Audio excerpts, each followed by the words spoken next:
Hmm. So, ito po ay libre lang. Kaunti lang po kasi ngayon ang huli. So, ito. Yung binilad po natin kanina ay medyo maliliit. Ito po, malalaki po ito. Ayan. Halos kasing lapad ng aking palad.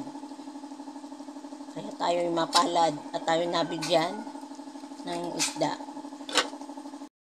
Good morning guys! At kakatapos lang po natin magbilad ng ating mga tinuyong isda. So ngayon naman, dito naman tayo sa librang bahay. Tayo po magluluto muna ng ating pananghalian.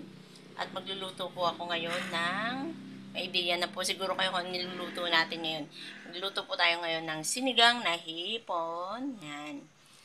Lalagyan natin ng kalamyas. Kasi ang ginagamit po natin dito sa Nasugbu po, palagi po ay kalamyas na pansigang.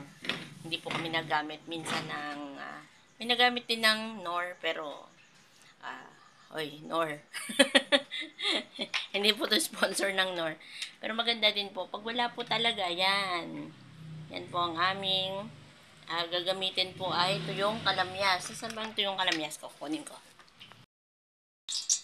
Huwag kang re-react dyan ha. Hindi naman ano to. So guys, lagay na natin, no? Sibuyas.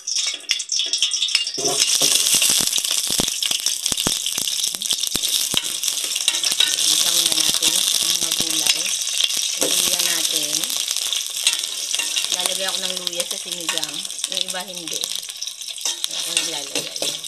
Depende po sa ating gusto. Kasan muna natin konti.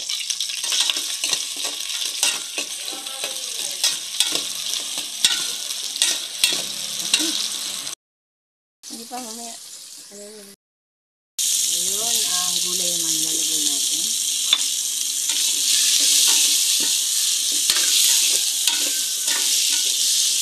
Dati ako pag nagsisigang, hindi ko na ginigisa.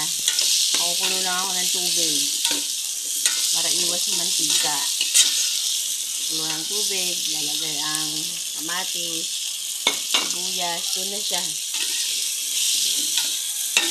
Pero, nakita ko to kay shout out kay Nanay Ilang Ilang. Masarap ang kanyang sinigang. Inigisa muna niya ng gulay. Kaya, tinanggal ko na yan. Tinanggalan ko na pala na. Dinubain ko na yan.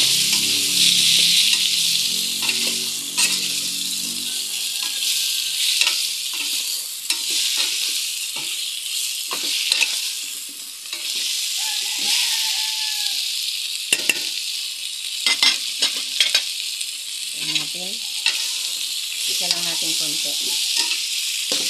Iba-ibang style ang pagluluto ng sinigang. Pero sa karamihan, iba-iba rin. Yan, lalagay na po natin ng tubig.